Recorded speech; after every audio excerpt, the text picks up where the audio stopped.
all of our illustrious speakers to have a time to speak, and I want you to have time to ask questions if you wish to do that. So we have Professor, I'm going to butcher your name. Oh, great job, yes. That's because I keep asking. Oh. I can see it. Okay. Who's in liberal CLA, actually in the fine arts program, right? Correct. And Dr. Mathur, who is in science and engineering. And are you an assistant dean or associate dean in charge of kind of the research and?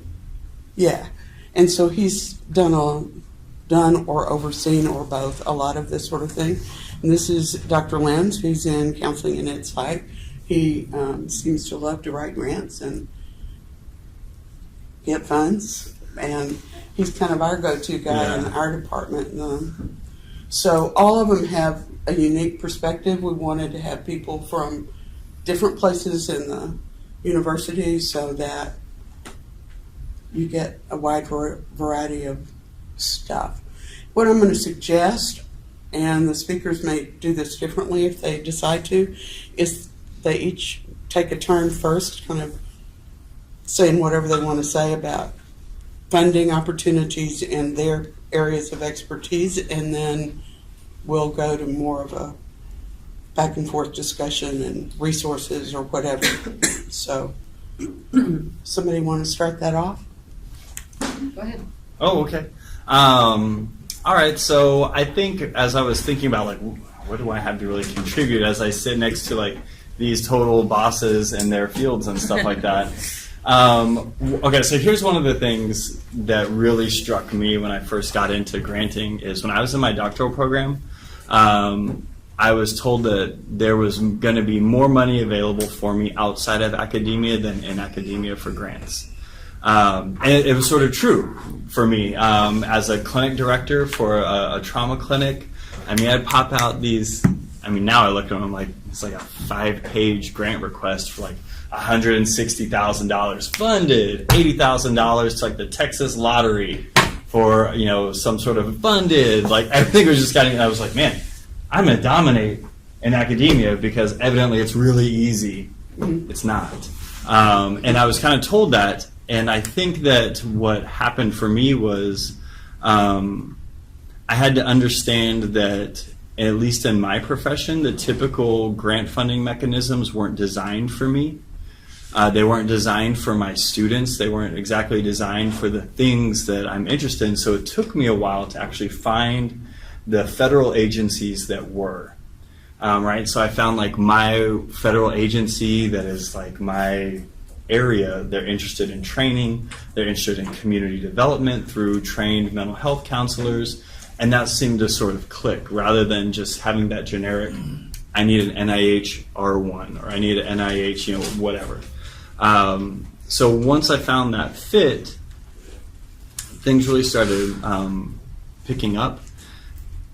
But now I think I'm also starting to realize that because of my particular interests and the things that I'm interested in doing, which is community engagement scholarship and community development and kind of locally, externally valid data, foundations are actually kind of probably going to be a more frequent fit.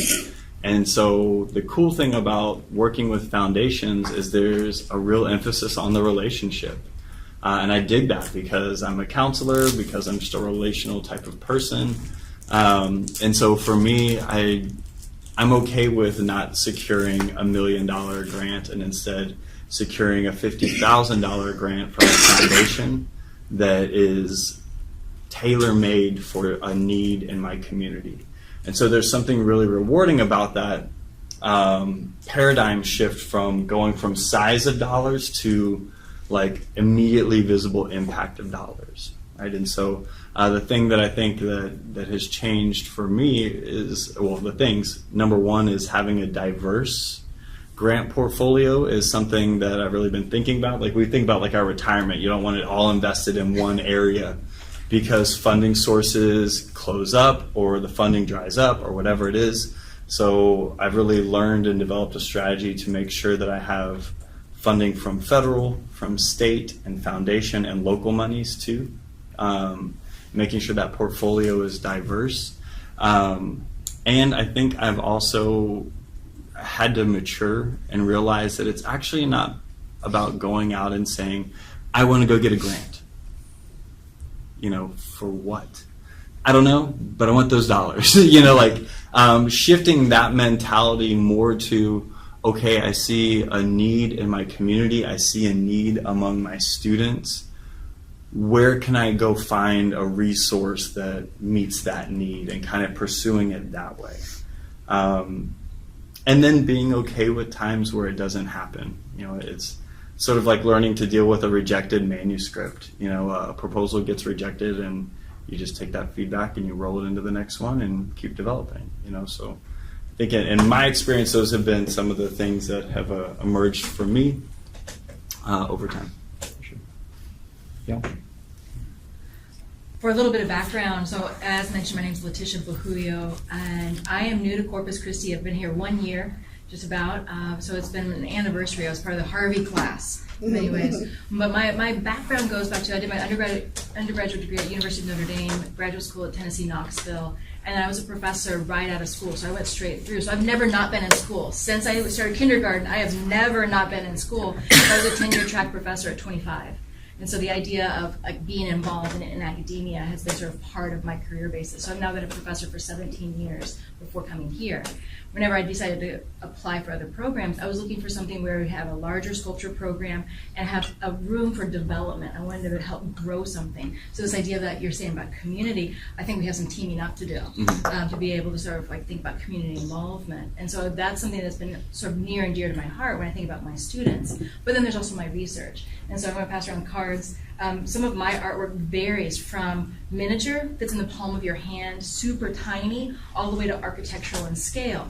And so something has to fund that development. Sometimes it does come from academic research, but it also can come from a number of other sources, whether it be through fellowships, through grants, awards, but also I think about residencies and commissions as being a type of grant in the arts, because basically it comes down to time and money.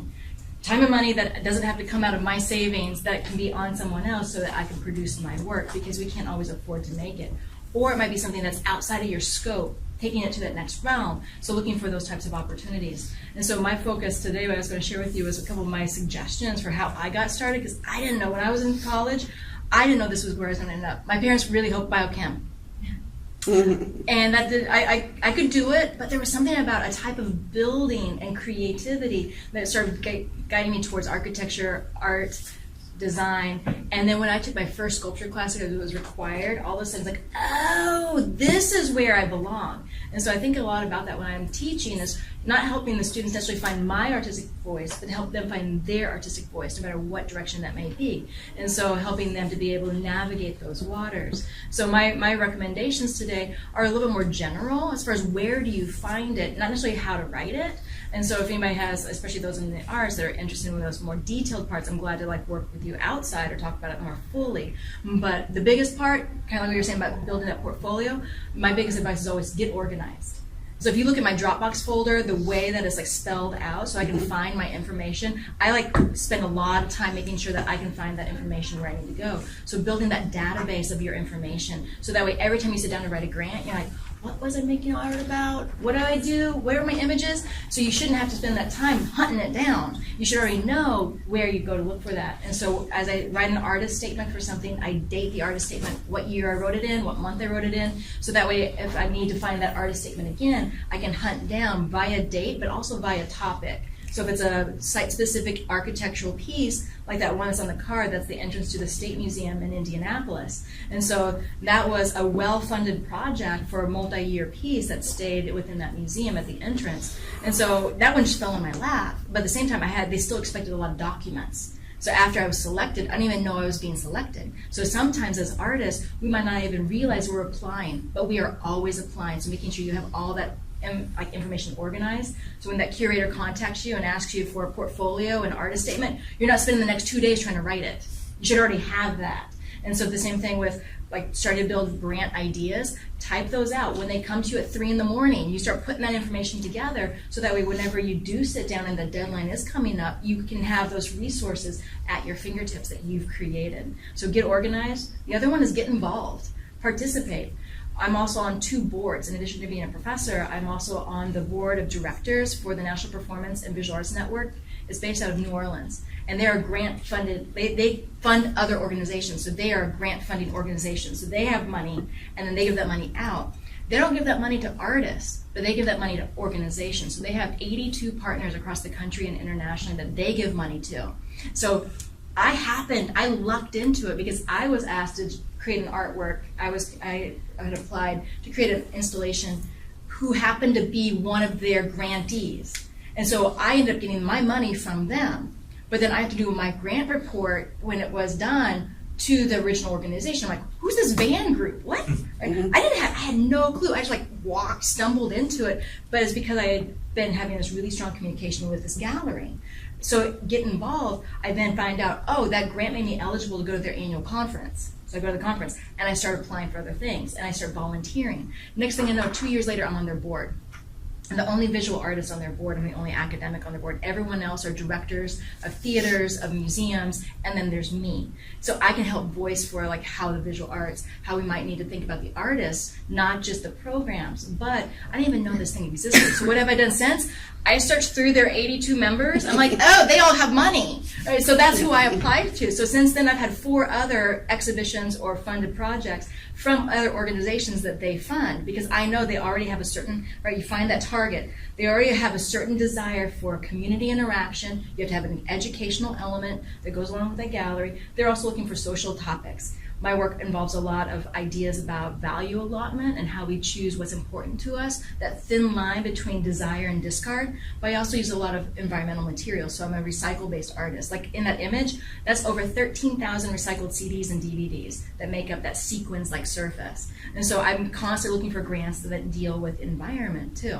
And so again, get organized and get involved because you never know where those next suggestions are going to come from. Shall I pause there and we can come back around? Yes, thank you. Sure. Thank you. So a little bit on my background. I'm professor and assistant to the Dean for Research Development in the College of Science and Engineering. So I came last year as chair of the Department of Mathematics and Statistics. Before that, I was in Medical College of Georgia in Augusta as director of the center. Before that, I was in the School of Public Health in Memphis. I was their director too. And before that, I was at the University of Mississippi as director. So my background is in science and engineering. And particularly, I like to do observational studies and clinical studies. So one of my studies here is about childhood obesity. So that project is also in Georgia, where we are looking for different type of population. Here we have different set of population. And another is on memory loss in elderly people because of stress and other factors. So these are funded studies which I got. So I had several PhD students under me who graduated. I had several postdocs. So they were all funded by different agencies.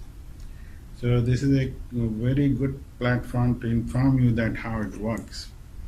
Because now I can see the whole college, that what their research is and how it works for them. So being in the college in that position, I was asked to give a perspective from STEM, science, technology, engineering, mathematics. So I'm going to talk more about that, but in general I'm going to talk all about how a PhD or master degree student can secure their grant or fellowship. So beginning with this, I had some printouts to share. That is for the grants which are generally available in STEM. So, but these are open to all. Like there are some proposals for example, like if somebody is having the Hispanic heritage, so they can apply particularly for those grants. Some are for women and some are women in STEM, and some are for different categories. So if you fit in that category, you can still apply. And also, there are several grants which are particularly for agencies like NASA or NSF or NIH. So these are looking for certain kind of application procedures, right? So one of the good point she talked about that get organized. So this is a very good point that you need to be organized. So in these one of them, even you can see Google and Microsoft, like he was talking about foundation grants. So these are there. So but only problem is that they don't have the announcement web pages. You have to look for them. You have to go and check each one of them. So our research office, RCO, has access to those foundations. So it is a paid services, but you can contact them and they can let you know that which foundation is suitable for you. So you can go there and check those things that whichever works for you and which are given. So some of the foundation money is not very high in millions, but at least they will pay you 60 to 100,000. So there is no specific deadlines for them, and there is no specific format. So, but they will require you to present your research work in a way that they can understand, and they can relate it with their organization. For example, Microsoft is there, or Google is there. They have some Melinda Gates Foundation and other things. So they are looking for the welfare of the whole world, not for particular one, the animal study. You have to relate it to in perspective that how it is going to affect the community, or your community, or your state, or something, so that they can find it interesting. One of the good things that they do, which I found out in University of Memphis, that they have certain people in the organization that they look for in web pages that who is doing what research, and they will contact themselves to those persons. So it's not that you are approaching them, but they will find about you too.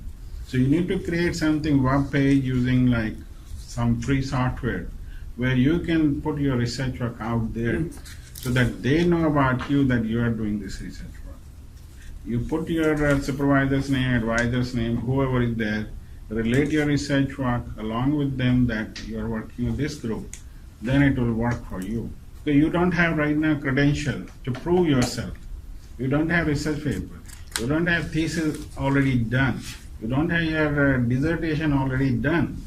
So what you can do that you tie up with your advisor or somebody with whom you are doing your research, right? There are faculty mentors available. There are other people available in the college. So you are working with somebody, use them and talk to them about your research work. So that is something I wanted to share on that page of foundation grants. So that is very good point that there are money, but we have to seek it out. So it's not easy. So next thing I wanted to share that how to enhance your applications, right? So there are certain ways you can do it. So in application there are certain formats, right? So every application will have certain format. One of the things, like some basic things are there, you have to keep your deadlines in order. You can't miss the deadline. If you miss the deadline, they are not going to consider it. So second thing that you need to put your personal statement or research statement very carefully. So that is the point like where you can showcase your research. So when we read a PhD application for admissions or some fellowship, we look for personal statement. This is the weakest point for the graduate students. We give them, 500 words here to write about yourself, why you want to come to this university or why you want this fellowship. But they write 3-4 lines. I am interested in a program, I like this area, this and that, and after 4 lines, their statement ends. So that will kill your application.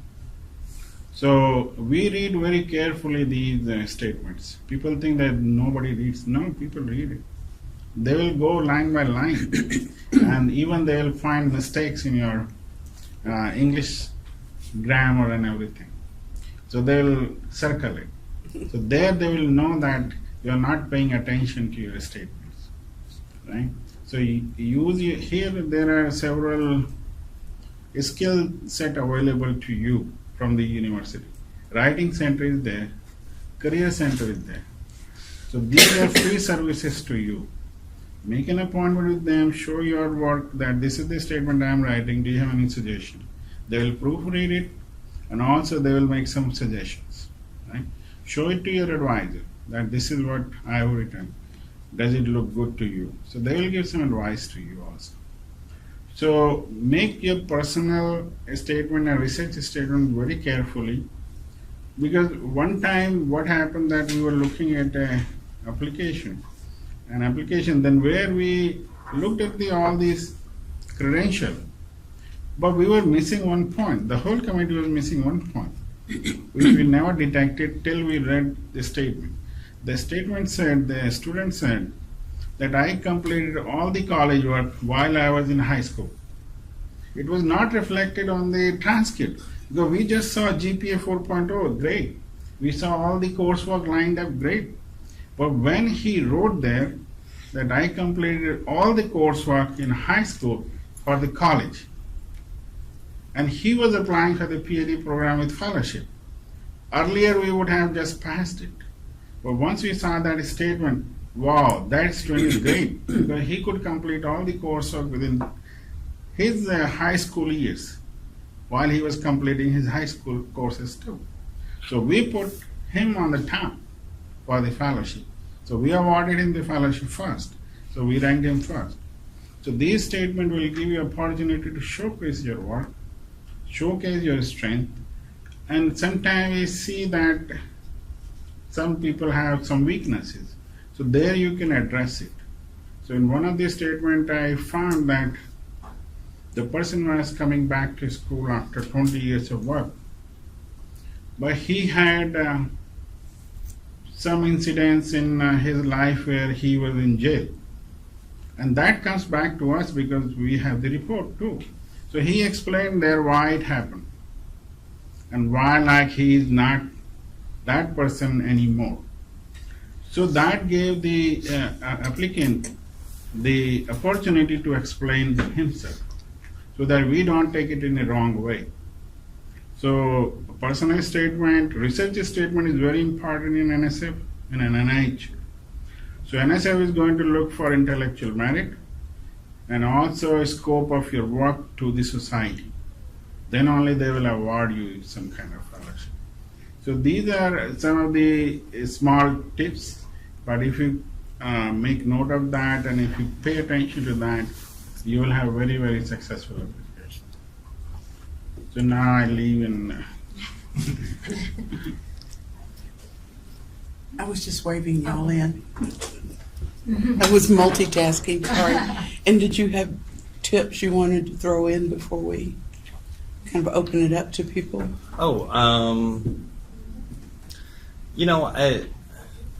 If I'm thinking about tips, I would say write for things that you can be sustained in. I think I've talked to you in times like, if I'm putting together a federal application, you're talking about something that's like 50 or 60 single-space pages that's due in 40 days. And you have to summon the hypomanic episode for like 2 or 3 weeks while you crank this out, and paying attention to things like not just what they ask you to write about, but also the rubric, because they're not the same. And so I think that attention to detail, you have to write what they're asking you about and what the rubric's grading you on. And I was shocked to find out that they're rarely the same things, right? But they're still all expected. And so, that type of commitment, and then if you are awarded, especially for multi-year projects, it's got to be something that can sustain you. Because at least in my field, the stuff that I do typically revolves around training and community engagement and development, programming type of stuff. It really can be something that, yes, like the dollars do make a difference, and the dollars do change communities and institutions, but they change you too. You know, whatever program you get involved in will undoubtedly change some feature of you. You know, I think about some of the projects that I'm working on right now. You know, I have one of them in Brooks County in Falfurrias, where I go once a week and I interview all these folks about health disparities and mental health disparities and things like that. And you just can't be involved with that work and not be impacted by the experiences and the sights and the sounds and the smells.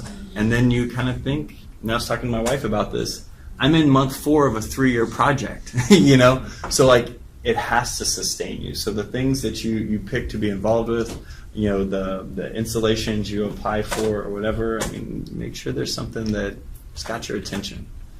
You know, you're not just doing it for the line on your CV, you're not just doing it for the bucks. So, one of the questions that I'll raise before I ask them to, some of this comes out of knowing some of the things you work on, but one of the things I read about is how important, and I know in our field, mental health broadly, and medical field, for example, I know how important it is to do cross-disciplinary work, and we don't often talk about that too much. And I think, you know, I get all kinds of excited when I think about MFA stuff because I like movement stuff and I like art therapy. So, but do y'all have any words of wisdom about getting out of our silos or working with people in fields that are a bit different than your primary field, or how that can be helpful? So I have worked in with everyone.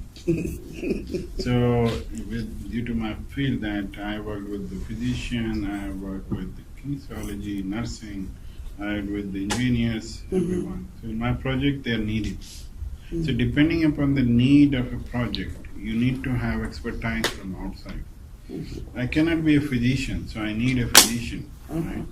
So I need pediatrician, I need internal medicine person, I need some gynecologists, I need some other people. Being in a medical college, I had that facility.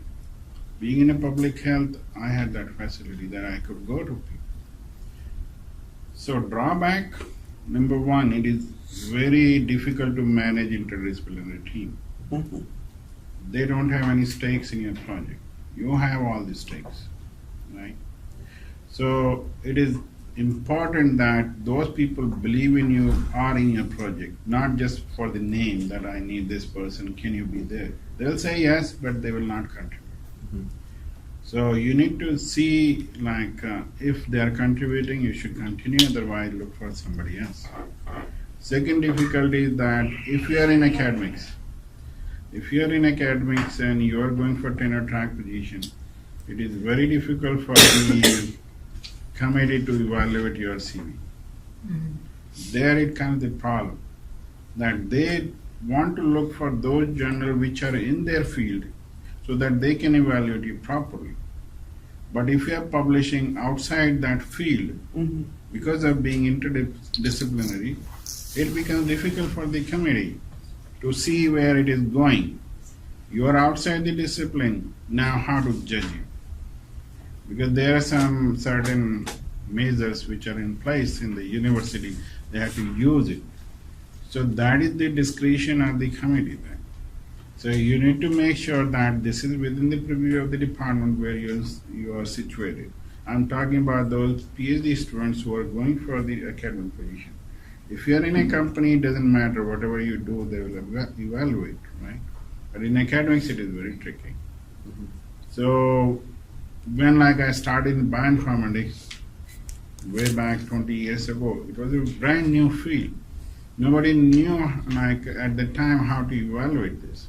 My publications were in top journals, but titles were different. And usually they will be in my field. Because I was working genomics or genetics, which was not the traditional field in which I would work. So that's why it becomes a problem. So you need to work with your department and department chair to make sure that these are evaluated properly. And cross-disciplinary teams are really good, but they can be tricky sometimes. So they are needed. I also think some of what you're talking about comes to the point of that personal statement. You know, if you have it in your mission and vision that you are just someone who partners, and honestly, at least in my very new to this perspective, we've given a lot of attention to STEM and the last forever, you know. But now what I see is an emphasis on streams. Right, so not just the science, tech, engineering, and mathematics, but integrating reading and literacy components into things, integrating art into things, and then that last one is kind of social development and social learning, things like that. And so what I see is a lot of agencies, especially at the foundation level, are wanting interdisciplinary, and not just interdisciplinary, but public and private. For me, every foundation grant I've put in the last 2 years requires some sort of private partnership. And they prefer it to be outside of my field because you're almost assured a different perspective than your own going throughout the project. Right? So if you're partnering, yesterday I was in Aransas Pass talking to a school district about installing a social and emotional learning program, right? So integrating a very mental health and childhood development piece into the educational setting. And one of the things that we're talking about is who are some local business owners that we can bring in this, A, because they're aware of resources and can sponsor things or whatever, but B, they're completely, in some ways, antithetical to our whole schema of how this would work and why it would be important to do. So we actually need them as a counterbalance so that we don't become group thinking together. And in that way, we're better stewards of the funding. Right? No, this is a great point. And in the arts, I think the idea of collaboration is sort of a necessity because we're constantly collaborating with someone. Even if that collaboration might be just across disciplines. So like me working with a photographer or me working with an engineer on a public project, you're already working cross-disciplinary, but maybe from the outside it looks like you're just working with the arts, but you're already coming into it from different standpoints. But anytime you're working with a gallery, museum, airport, we're talking about other locations, you're continually working with somebody else and constantly trying to explain your situation to them, and so that they understand why this is important. But another area that's continued to grow over the last 2 decades is economic development. So every city anymore has recognized that the arts is a primary direction for economic development. And so there's a lot of funds for creative placemaking where there's art organizations that are starting to be added to a city and they have to participate in some way. And so there's a lot of funding for that that's available too. If I'm looking at my phone, I have my notes on my phone. And so one of my notes I wanted to mention earlier, which isn't necessarily about sort of collaboration, but one of the things that I think sometimes goes missed is we look for these larger foundations, but like you said, well, you're just getting started. So how do you get started? And a big part of getting started is both local and regional. So know your state. Just do that basic research about what funds are available in your state because you're already at a limited audience. Other people can't be applying for that. It has to be somebody in Texas. So I'm just starting to get to know Texas opportunities as far as grants. Like Fresh Arts in Houston has funding. They have funding both for programs with collaborations or for individual. There's the Texas Commission for the Arts. And then there was another one I just came across recently, but it's a foundation that you can't apply to. You have to get known, and then they'll watch you. So you have to find out who they are, and so you have to set it up.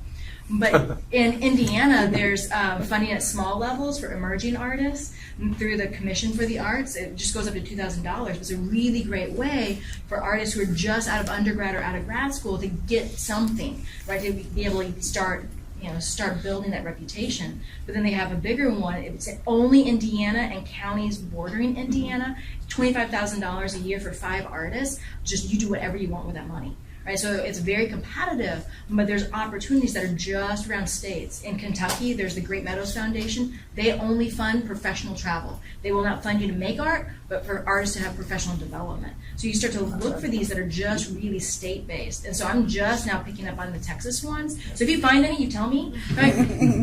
But once you get to know that, again, it's a smaller pool of people that you're competing against. But then also keep your eye out for those regional and national ones. So back to my getting organized, I'm like type A minus is the way I always describe it, or like maybe B plus. So there's like elements in my life that I'm sort of really detailed. And so I have a running Excel sheet of foundations and grants I'm looking at, some of them that might still be out of reach for me at this point. Like I see like in 5 years, I think I'll be at a place that I can apply for that. But I make sure that I'm on their mailing list, or that I check their website regularly as far as like when their due dates are, because if they have any webinars or any kind of other like sort of outreach where they want to like involve artists who are thinking about applying in the future, Creative Capital is great like that. They have a $45,000 grant, but they match it with another $50,000, so it's like a $95,000 grant to just a handful of artists. But they take artists as being venture capitalists. So how are they going to promote you? And so they put a lot of funding behind you to be able to take it to the next level. It's super competitive, but like the Guggenheim, they sort of help you along, and so they have a lot of opportunities. So if they're on your list, you might be like, I'm not there yet, but how can you make sure that you're starting to set yourself up for that? So having them on your Excel sheet, what do they usually, like, what is it that they usually do? What are their eligibility requirements? When are their due dates? So you can start to track them. So whenever you feel that you're at a place and you came up with that idea that would be perfect for what their eligibility usually is or what their kinds of targets are, you can apply. Within that, I have a little column, who do I know that has gotten it? Right? They are your resource. If you have a buddy who posts on Facebook that they just got a Guggenheim, you make better friends with that person. Right? Because then if you get to a point that you can ask them, would you mind looking at my proposal that I'm putting together, or can I bounce some ideas off of you? Because they already got it, they've already been vetted, and they know what that experience was like. So utilize your resources like that. And through that, sometimes I find out about grants that I didn't even know were existing, because they just posted on like Facebook or Instagram, I just got this award. I'm like, there's a hub. Right? And so then I include that. I add that to my list of ones to start to look for, and I find out what's their rotation. Maybe they only have a grant every 2 years. Oh, I just missed that deadline, but I didn't know in 2 years. I make a calendar mark to remind me 6 months before it's due, make sure I take a look at this again. So keeping that database going, again, you might not be at the state right now, but if you can keep an eye on what's coming up, you're going to be that much more prepared for it when you are. So looking at regional and state ones for more like upcoming, but then down the road, where are you trying to get to next? And so having that database built can really help with that. One of the things that, sure. you're kind of, I think, bringing up a really good point about is we're often like physically in a system where we're expected to start grant writing before we're psychologically in the system. It takes a while to learn the opportunities that are within your scope of influence and within your scope of relationship. And I mean, that takes a while, and I see, I'm seeing it with our junior faculty right now in my department, like they're hungry to be funding their ideas. They have these ideas and they want to fund them, but they don't have that psychological entry into the system where they're like, what is available for me beyond an institutional grant? Where are some places I can start? And where do you build that relational network? Because a lot of it is that kind of relational network surrounding funding, especially when it's private funding. Yeah. Public funding, no relational network available. Because it has to be that way. But with private funds, it is very much like they may send you a call that they think fits you, or someone may find you or reach out, someone may refer you, or something like that. But you have to have that like psychological understanding about what is available, and that takes a while. Yeah, and that's where like having that website. I even have my undergrads are required to do websites in my classes, so they start getting used to that posting, making their artwork public. Because if they're shy about it, this might not be the right field for them. So because we're constantly being judged on some level, and so getting familiar. So having that history, because whenever you're finally ready and you're like, now I'm going to put my website out, you may have missed the boat because you don't have that history. So whenever somebody Google searches you, yours might not come up. So making sure that the information that's out there is your information you want to be seen through your website, through your social media, through your blog. So that way, if somebody does Google search you because you've applied for something and you've made it far enough into their evaluation that they're going to Google search you. You want them to find something good. You don't want them to find that picture of you, like drinking at the last party.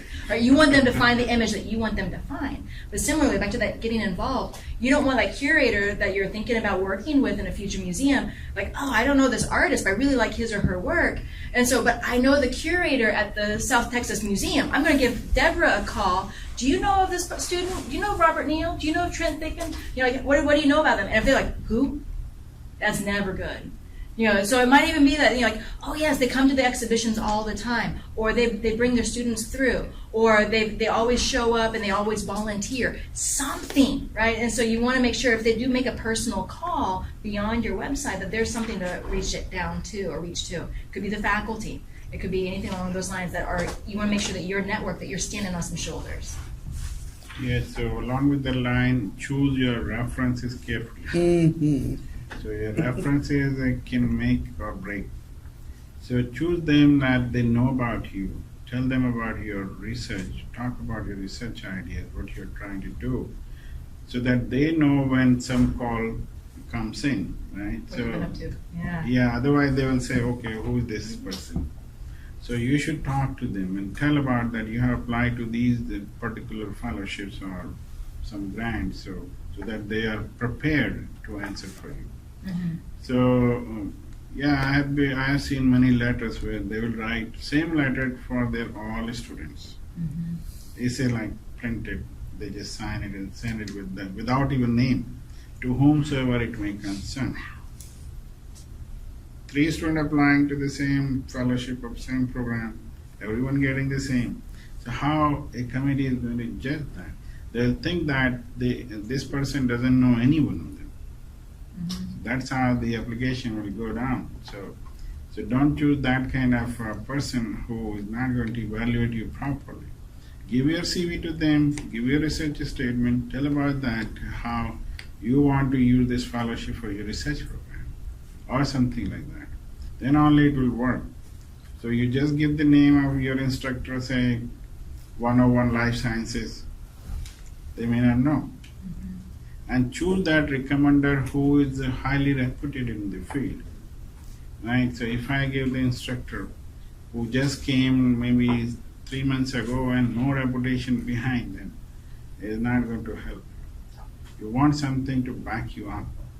So those people who are already names in their field, they have publication to back up or something to back their research, they will help you. So recommenders, choose them wisely. That is my suggestion. Mm-hmm. I'm wondering if any of you have particular questions. So you mentioned interdisciplinary fields, so I happen to be looking at an interdisciplinary grant, specifically with working with veterans and using fine art as a way to describe their feelings and even stories about combat to help the general public understand combat. I'm an MFA student. I know that being a veteran who was treated for PTSD, that it could be dicey. What kind of support should I be looking for? Not specifically towards that, but what kind of support would I get from the school, considering this is a grant for the school, not for me, for the department and for Texas A&M? Would I get help from anybody I want, or what kind of? How much is it for? $100,000. $100,000. So there's like a level where if your funding is beyond a certain level, it goes through the university. And I don't know if that is true for students, but it's true for faculty that, if we're going to apply for $1,000 or something, we don't have to ask anybody, but over a certain level, it gets processed through the Research Commercialization Outreach Office. And the great thing about going through them, they'll help you with your budget. They'll do, they have resources to help, review your cover letter and things like that. They won't necessarily go through every line of maybe your whole proposal, but those sort of front and back end items like your cover letter and your budget and stuff like that, which budgets, they're oddly tricky. I guess I'm talking more about like the well-being of these people. I may be putting them through some psychological trauma, and I don't want to do that, but it may happen. Yeah. And I need specific mental health specialists to tell me if this is a bad idea, don't do it, or this is great, go for it. My girl's office. Yeah, I mean, you could certainly talk with someone in the counseling department because we do have a large trauma and PTSD footprint among our faculty, and we're no stranger to expressive arts interventions either. Okay. So starting there and having a partner in that project move along with you, if the role that you're wanting is sort of safeguarding and monitoring type of partner, then I'm sure something like that would be available. It's really specific, and I'm sure nobody else will have that problem. But another question I have is,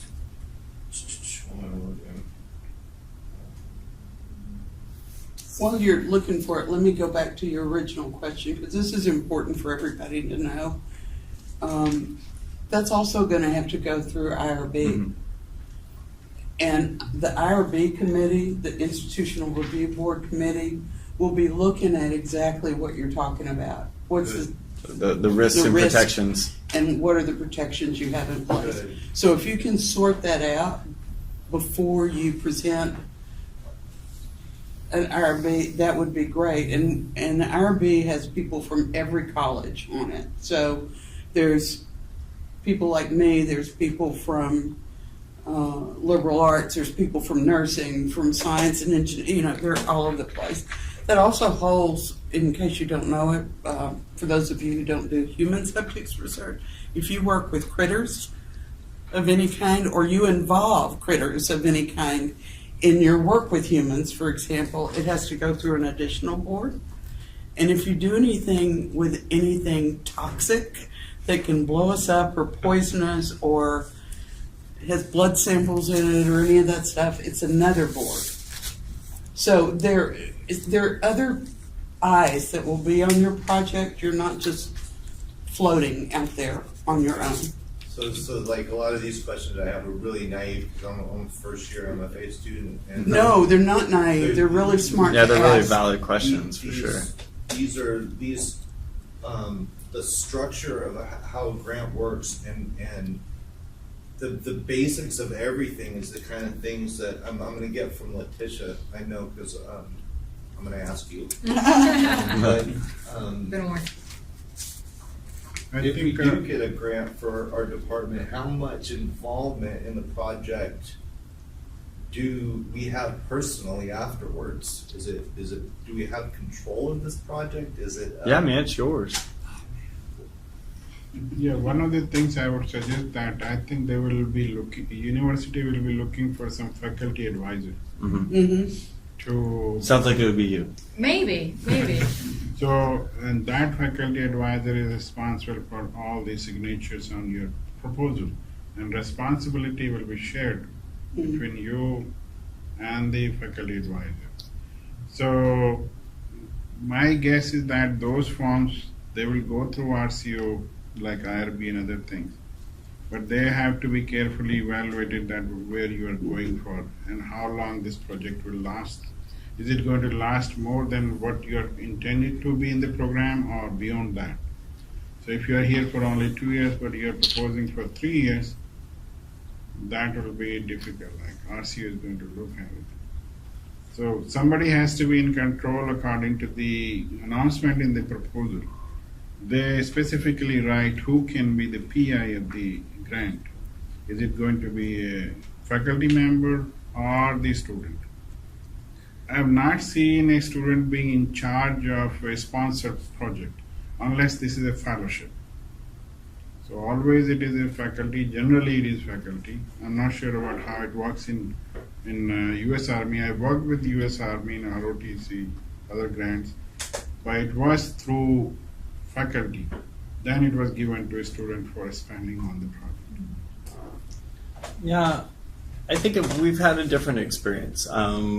A few years ago, we had a student receive like $50,000 through the Texas Education Agency for a classroom-based intervention that she did with a school district in Austin. And, you know, it was her project. She ran it, and, you know, it was hers to publish and complete and all these other things. So it wasn't the faculty's through the student. It was the students that the faculty supported. Yeah, but and know that the university has recently changed so that if you have any kind of compliance, like IRB, ICOOK, any of those in, the faculty member has to be shown as the PI, even though the project may belong to the student. That's For IRB. For any of the, any of the For boards. any financial responsibility, because the students are not considered as a permanent to the university. It is faculty which is permanent here. That is the logic they give. So it may be through the CB program, the Texas Higher Education. They may work differently. They have some grants only for school teachers. So those school teachers don't belong to us. They're students here, but they're employed in the district. Right. So they're already employed at some place. So the Texas Higher Education Board knows them through their employment. That may be the case. I'd like to add a little bit to this conversation.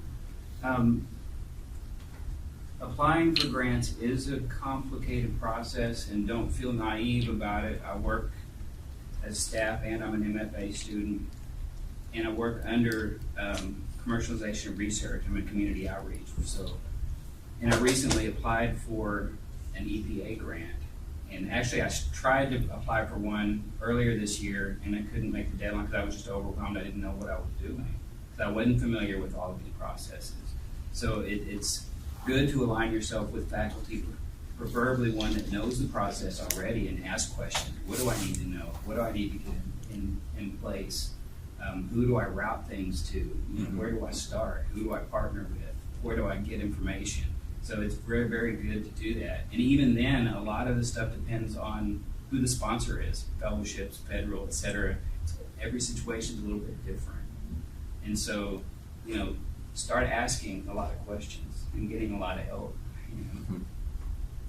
Yeah, and that's not unusual. I mean, there's that process you look for, like, I just don't have the bandwidth for this. And that's a really tough thing. I think almost something we have to give ourselves permission to do is to look at something and realize what you've got going on in your life, what you've got going on in your work, what you've got going on with like your personal energy level, and then look at this call and say, do I really have the bandwidth for a 60-page proposal in the next 30 days? You know, we had something this summer that I think we would have just been a shoo-in for, but I just did not have the time with summer teaching and other things going on to add this to it. So you just got to kind of let it go and say, next time it comes around, I'll be better prepared.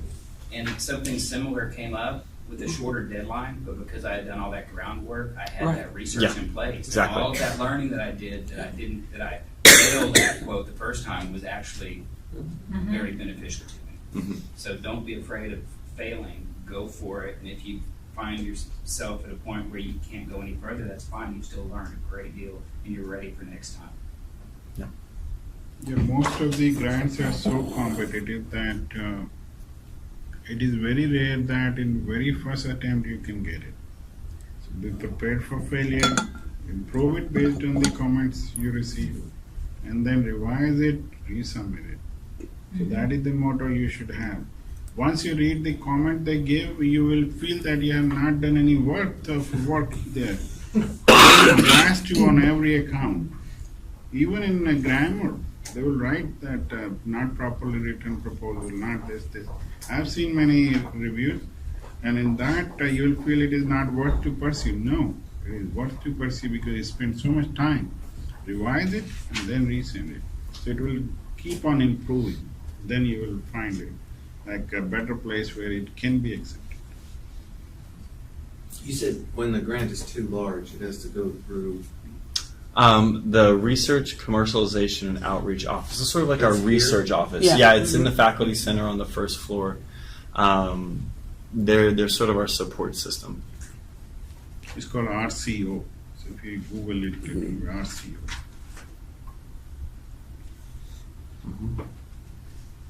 And they have a lot of really great programs for developing a proposal, helping you find calls that fit your interest. Some of those things, like helping you find avenues for submission, might take a few weeks to get a turnaround on because they're busy doing the million other things that they do. But once you're awarded, they handle the payment, they handle kind of everything. You just run your program. But they take care of all the back end stuff. If it's over a certain amount of funding. Yeah. So they act as the trustee with the money. They don't drop that money off of my office, so No. I'm assuming they do. The university receives the money. Yeah. And they'll dispense it to your program. Yes. That way you can manage it. Mhm. And I'm there's certain, sorry, go ahead. I'm aware of the time, and it's 3:00, and I don't know everybody's needs and schedules. So one of the things I want to do is try to hit on major points I heard and give you a chance to add to that. One of the things I hope, are we good to go with that? One of the things I hope everybody is taking away with them is an understanding that there are a lot of sources for funding. It's not easy, but there are a lot of sources. One of the reasons I was so grateful you would come is because we don't tend to, people outside of fine arts don't tend to think of people in the arts getting grant funded and all of that sort of thing. It's just different than what science and engineering does, which is different than what humanities may do, so other parts of humanities. So there are a lot of sources. Another takeaway I hope everybody gets, no matter which field you're in, is that you really need to be organized and certainly keep track of funding sources and grants that may come around, but also things like your personal statement or your research statement or some of, what was the thing you redo periodically? You go back and you find some kind of statement, your artist statement. Oh, my artist statement, yes, for each Artist. project. I mean, different fields. So that it's not such a bind to put it all together. You can update, but you're not recreating the wheel. Another thing I'm hoping people are taking away with them is that there's help available from faculty, from staff, from other people who have gotten funding.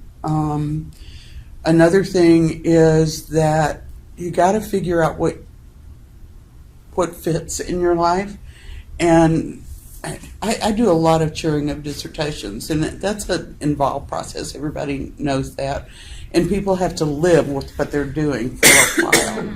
Well, it really doesn't work to just do it for the line on your CV because you got to live with it. So finding things that are coherent with who you are and what you really are passionate about doing or want to do, or that makes sense in terms of your life plan or your overall research agenda, is really important. Is there any other takeaway from you guys? Work together. Huh? We all need to work together. Yeah, we really kind of have to work I as have a question that may not be simple to answer. Do grant proposals usually contain a budget? Mm-hmm. You have to Majority tell of the them time. exactly how. Mm-hmm. Majority of the time. You have to justify where you are going to spend. Suppose you say, Mhm. I need 50,000 to spend on personal.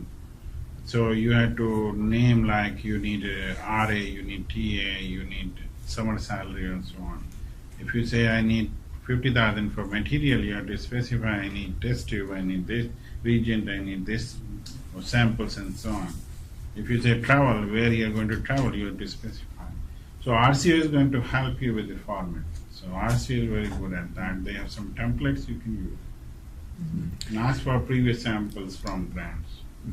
There are also, I believe, I don't do much grant work. I try not to do any grant work. So you write the grant. I'll come do some of the You do the data trainings. gathering Yeah. or the trainings for you. But there's things about indirect costs that can get, that sometimes have to be there, and you may not have even ever heard of that, but that's stuff that's associated, for instance, with what it costs the university It's like the to administration fee. administer it and all that sort of thing. And so just know that there are unexpected costs you may be unaware of, and Yeah. talk to somebody who knows. So in And there's a foundation, limit, right? Mm-hmm. On how much- 35%. If foundation,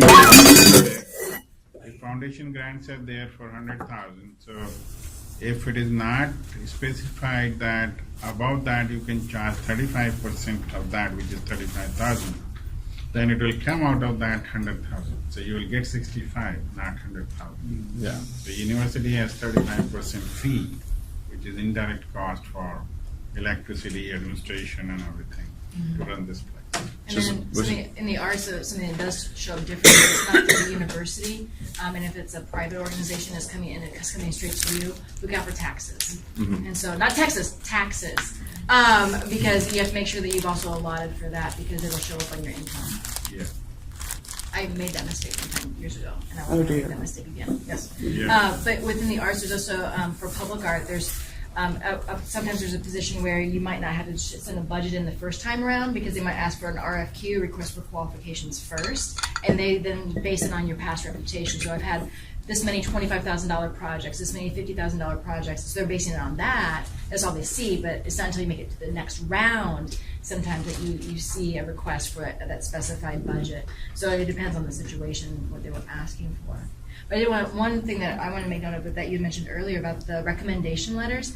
Something that Yeah. I tried to do for a long time was at the beginning of every month, I would have my professional development morning. Like I'd pick like a Saturday, or something like at the beginning of each month, and just take that morning to do my research for other grants, apply to one thing, like it might be an exhibition, but I'd also spend like about 30 minutes writing a couple of emails to past people. So that way, whenever I did ask for the recommendation, I hadn't, it hadn't gone like 15 years since I'd spoken to them last. And I'm asking them, oh, can you write me a letter, right? And they have no context for what I'm doing now. And so I'll just spend that little email. I just reflect on what was something that professor or that teacher or that curator did that helped you understand the path you're taking. Thank you so much for selecting me, or whenever you brought this up in my dissertation review, this has been really, help them understand why you're still contacting them, why they're important, and what you're doing now. So that way when you do go in for the ask for either support by a letter or whatnot, that is not completely a cold call. I just want to say maybe it's type A- rather than type B+. I'm just saying. Because you sound really, really organized and deliberate about what you do and how you do it. I try to be, but I also have a 7-year-old, and so I think I used to be more B+, but I've had to become more A- as life, and then whatnot takes over. Question. So I'm an employee and a graduate student. The university policy requires me to take no more than 6 credit hours, which means I'm not a full-time graduate student. And most of these grants I apply for are for full-time graduate students. Is this university policy something that's actually harming employees who are trying to get advanced degrees? And is this something that can be changed, and how does that happen? And the other one is so not only am I locked out of a lot of these grants because I can only take 6 credit hours, a lot of grants are also pigeonholed towards specific criteria, which I don't meet. So from my experience, and I have written grants, is that what's available to me, especially right now, is highly limited, and I'm not sure where the resources are to help me find what I need, because it sounds like I'm locked out of 90% of what I see. Which is, from a professional point, I've been doing this for my own job for a couple decades. I find kind of problematic, because I am peer reviewed. I have written like most junior faculty. I've done all the things I need to do. May I ask what broad field you're in? I'm an oceanographer, so I'm Oh, okay. in science and engineering, but moving over to Hart. Okay, so, But that's the because university I don't policy. understand, I don't know the answer to your question, so do you Yeah, have it ideas is. about that? Yeah, it's a tricky situation because most of the research grant, they're focused and they expect that person is working full time on the grant which they are giving.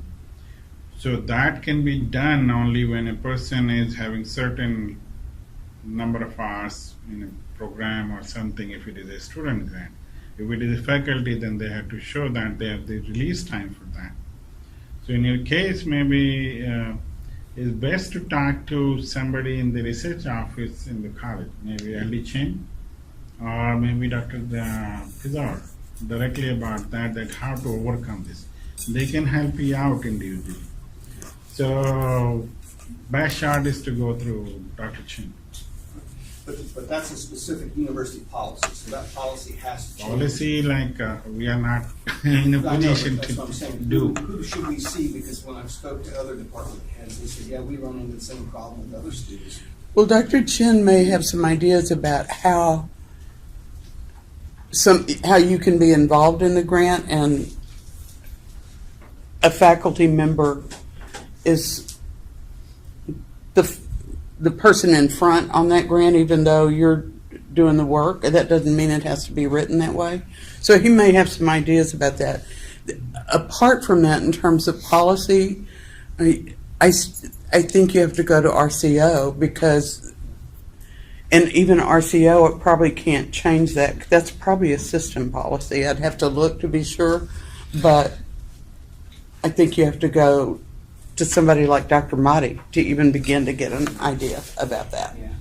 I like that. This is a good time to plug. There's an organization on campus called SAPIRA, which is the Council of Principal Investigators and Research Assistants. And they're faculty and researcher representatives that communicate with RCO and Dr. Mahdi, and with the intent of communicating necessary policy changes. So you do have a SAPIRA representative for your institute or college. So SAPIRA, you can contact me. I can help you find out who the rep is. And issues like that can go through. Yeah, and I was gonna just input as well that it is a choice because I wanted to go to get my doctorate, and in order to do that, I had to make a tough choice. I quit my job and I do the 9 hours and I work as a GA. There are choices, but if you choose to maintain your job, that's why, when you make what you make as a research assistant, I took out my first loan in 25 years this month, because I have to live. But that's why, it's a choice. It's not like you're locked out, because I was listening to that and I'm like, I felt that way when I was at a different level. But really, it's a matter of what you choose. Like when my daughter went off to college, I was like, this is my time. And I quit my teaching job and I came here and I do my 9 hours of school to maintain full time, and research as well. It's tough, don't get me wrong. We're all waiting for October 1st like this because that's our first paycheck this year, but it's a choice, and we do have a choice, is my point. We have a choice. It's tough. It's really tough. But there's options. I want to redirect here because it's 3:15 and I really try to be respectful of people's time. I want to thank both of you so much for coming. Dr. Lenz had to go get his child from the ECDC who's in school over there. So I really, really appreciate it. Thank you so much.